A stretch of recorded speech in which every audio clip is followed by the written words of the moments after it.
Good morning, students. Today's topic of discussion is Principles of Management, Unit 2. So, first of all, I will discuss with you what do you mean by Principles of Management.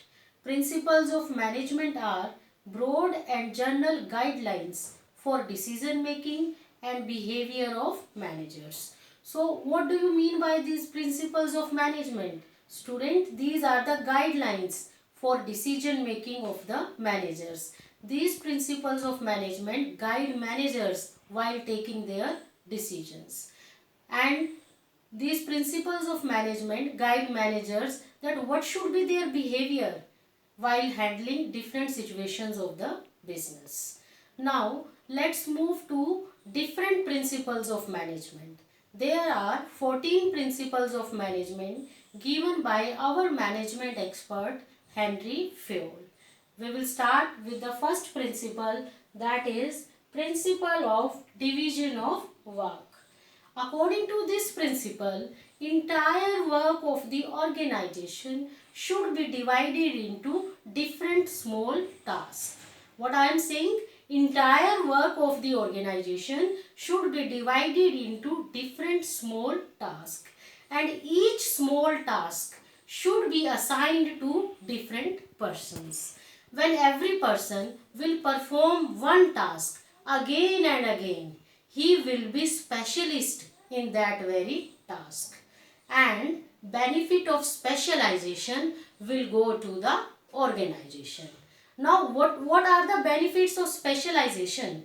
Benefits of specialization are when a person is doing the same task again and again, his efficiency increases and he will be able to give more output in less time with less resources. This is called as benefit of specialization.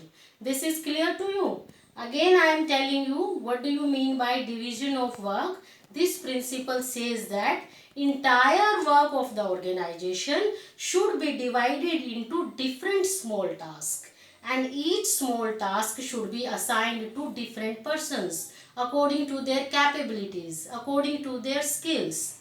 And when they will do the same task again and again, they will be expert in such task. And they will be expert, they will be specialist, and benefit of specialization will go to the organization. This is the first principle. I think this is clear to you. Now move to the second principle. Second principle is principle of authority and responsibility.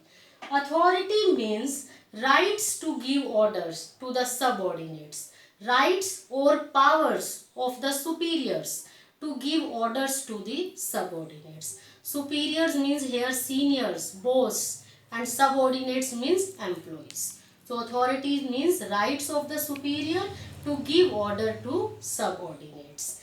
And responsibility. Responsibility means obligation or duty of the subordinate to obey the order. Duty of the subordinate to obey the order given by the superior.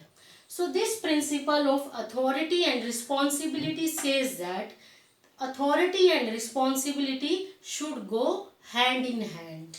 It means if someone is given some responsibility, some task to do, then that person should also be given authorities related to that responsibility. What I am saying, if someone is given any responsibility, then he should be given authorities also related to that responsibility. Otherwise, he will not be able to complete his responsibility, or you can say his task. For example, suppose a worker is given a task of production of 100 units in a day. A worker is given a task of production of 100 units in a day. This is his responsibility. He has to do. But he is not given authority to take tools and raw materials from the storeroom. He is not given that right to take raw material from the storeroom. Then what he has to do? Again and again he has to go to production manager for taking permission. Can I take raw material from the storeroom? Can I take tools from the storeroom? In this way his time will be wasted and he will not be able to produce 100 units in a day. That's why he should be given authorities also.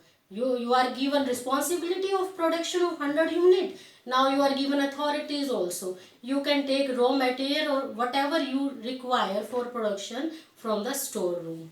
Then he will be able to complete his responsibility. One thing more I want to tell you here, that there should be a balance between authority and responsibility. More authorities than responsibilities should not be given. If more authorities are given, that will be dangerous. Employees can misutilize their authorities if more authorities are given than requirement. And if less authorities are given, then they will not be able to complete their responsibility. So there should be a balance between authority and responsibility. So this is your second principle of authority and responsibility. Now move to the next principle, that is principle of discipline. According to the principle of discipline, rules and regulations of the organization should be followed by everyone. These rules and regulations should be followed by everyone, subordinates as well as superiors. These are not meant only for subordinates. Rules and regulations are must for subordinates as well as superior also. Everyone must follow the rules and regulations of the organization. As well as there should be clear and fair agreements in the organization. There should not be any fraudulent activity. Clear and fair agreements and judicious application of the penalties. What I told you, proper following of the rules and regulation. Second, fair and clear agreement. Third, judicious application of penalties. This is said by the principle of discipline. Clear? Now move to the next principle. Principle of unity of command. Principle of unity of command, very interesting, very important. This principle says that one employee should receive order from one boss at one time, and he should be accountable to that very boss only at that very time. What this principle says? This principle says that one employee should receive order from one boss at one time, and he is accountable. Accountable means answerable to that very boss only. Because if one employee will receive order from more than one bosses, then he will be confused that whose order he has to fulfill first. He will be confused and he will not be able to satisfy all the bosses at one time. In this way, then the boss whose order is not followed by the employee, that boss will be disappointed and a feeling of jealousy will come among such bosses whose order is not followed by the employee. So according to this principle, one employee should receive order from one boss at one time and he should be answerable to that very boss at that time. In this way, there will be discipline also in the organization and every activity will be completed on time. Now move to next principle. Next is unity of direction. This principle says that there should be one head for one plan in the organization. For one plan, for one group of activities, one boss should be assigned only. There should not be more than one bosses for one group of activities. If there will be more bosses for one group of activities, then there will be confusion in the organization. There will be duplication of the activities in the organization. Take an example. Suppose in an organization, motorbike as well as car, two products are produced. Then there should be two divisions for these two products. One division for motorbike and second division for the car. And two separate bosses will be appointed. One for motorbike division and one for car division. and they will manage their divisions separately. Then there will be discipline and all activities will be completed on time and resources will not be wasted and there will not be duplication of efforts. Every boss is managing their own department only here. So this is the principle of unity of direction, that there should be one head for one plan, you can say, or for one group of activities. So clear to you? Now one more principle, that is subordination of individual interest to general interest. So subordination of individual interest to general interest. What is the meaning of individual here? Individual means here employee, and general interest means organization interest. Individual interest means employee interest and general interest means organization interest. So this principle says that employees should give more importance to the organization objective rather than their personal objective. What I am saying, employees should give more importance to the organization objective rather than their personal objective. Because if organization objective will be achieved, their personal objective will automatically be achieved. Take an example. Suppose Rahul is a production manager in a company and Rahul is a purchase manager in a company and he has to purchase raw material for the production department in the organization. His son deals in the raw material supply. Then what Rahul has done? He has purchased raw material from his son at high price and supplied to the organization. So what he has done? He has violated this principle of subordination of individual interest to general interest because he thought about his personal benefit. He didn't think about the benefit of the organization. He has purchased raw material at high price. This is against the benefit of the organization. So this should not be done. We should follow the principle of subordination of individual interest to general interest. We should not think about our personal benefit. We should think about the benefit of the organization. If our organization is getting benefit, profits are increasing, then we will get benefit in the form of bonus, increment, etc. So principle of subordination of individual interest to general interest should be followed. Move to the principle remuneration of the employees. Principle of remuneration. According to this principle, employees should be given fair remuneration. Fair word is connected to employees as well as to the organization both. How? See, I am saying fair remuneration should be given to employees. It means that employees should be given at least that amount of remuneration so that they can have a reasonable standard of living. Employees should be given at least that amount of remuneration so that they can have a reasonable standard of living. And what is the meaning of fair word to the organization? It means that organization should give that much remuneration to the employees which is according to the paying capacity of the organization. If organization is having higher profits, then high wages, high salaries should be given to employees. And if organization is having less profits, then less wages or salaries should be given to the employees. So according to paying capacity of the organization, wages, bonus, salaries should be given to the employees. So this is the principle of fair remuneration. Next principle which we have to discuss is principle of centralization and decentralization. So what do you mean by centralization? Centralization means confinement of authorities in restricted hands. Means there will not be any distribution of powers.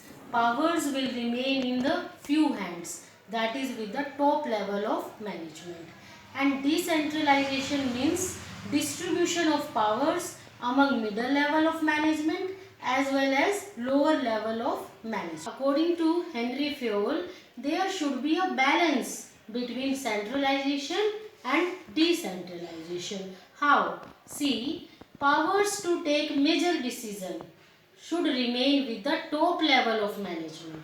Powers to take major decision should remain with the top level of management, and powers to take routine decision should be distributed among middle level of management as well as lower level of management. This is called as effective management. So, I think this principle is clear to you. Principle of centralization and decentralization. Friends, powers to take major decision should remain with the top level of management, and powers to take routine nature decisions should be distributed among middle level and lower level of management. So, let's move to the next principle, that is principle of scalar chain. What do you mean by scalar chain? Scalar chain means it is a formal line of authority from highest to lowest rank. It is a formal line of authorities from highest to lowest rank. I will explain this principle to you with the help of the scalar chain. See the diagram here. We focused on the diagram. See, this is the scalar chain, and here they are authorities like A. A is at the top level, then there is B, C, D. B and C are at the middle level and D at the lower level. Suppose A has to send a message to Mr. D. Then directly Mr. A cannot contact to D. He has to follow the scalar chain.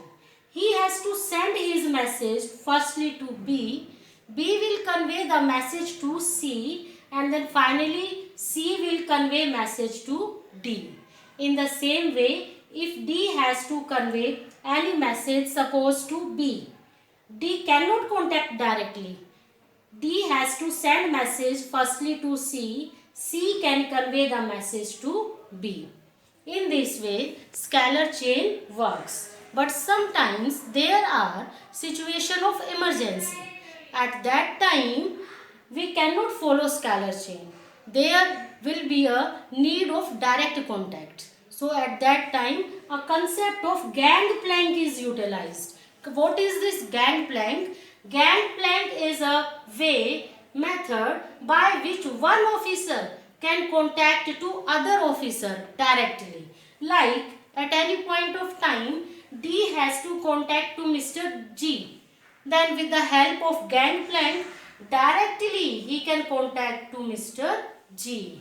But the limitation is that with the help of gangplank, two officers who are at the same level can be contacted only, not the higher level officers. So I think this principle is clear to you.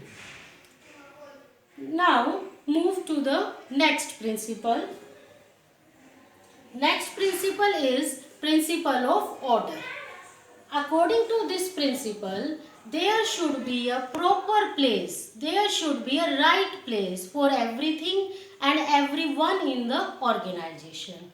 And everything and everyone should be placed at that very right place. What I am saying, there should be a right place for everything and everyone in the organization.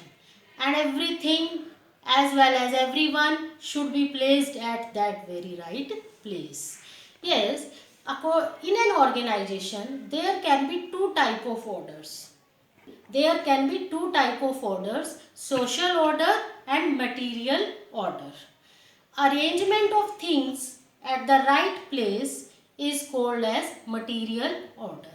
Arrangement of things at the right place is called as material order, and placement of people at the right place is called as social order. So these two type of orders should be followed properly.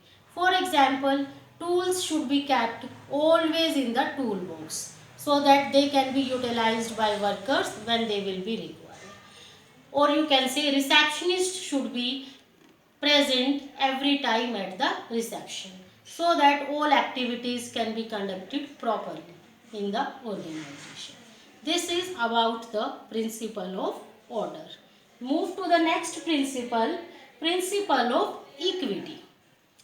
Principle of equity says that there should not be any discrimination among employees on the basis of caste, creed, religion, on any basis. There should not be any discrimination among the employees.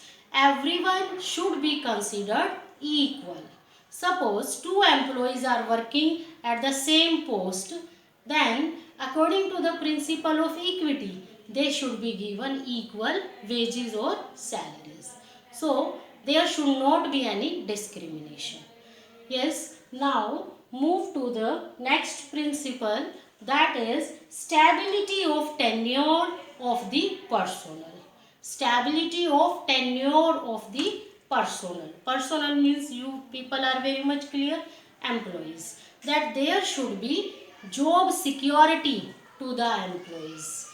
Organization should remove the feeling of job insecurity from the mind of the employees, and their job should be made permanent, because if their jobs are permanent, then only they will be able to give their 100% to the organization work.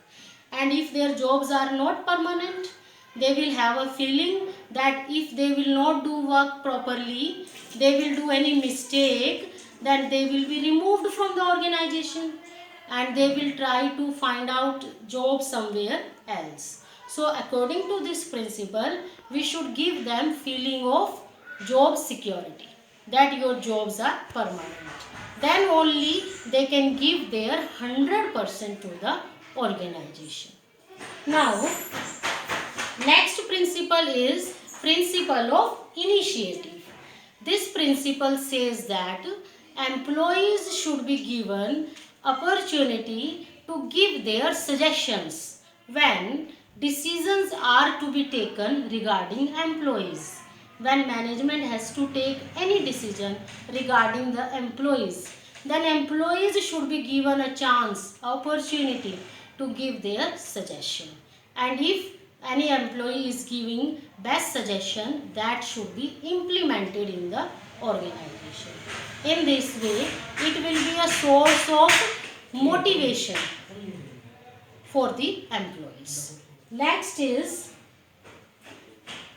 esprit de corps. Esprit de corps means unity is strength. According to this principle, there should be unity among the employees in the organization.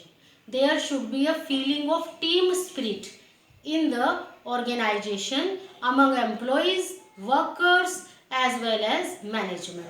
They all should work like a team. Managers, while giving his speeches, he should use the word we in place of I, that we will do this, we will achieve the target. In this way, there will be effective management in the organization. So, these are the 14 principles which we have discussed. I think these are clear to you. If you have any doubt, you can ask. Thank you.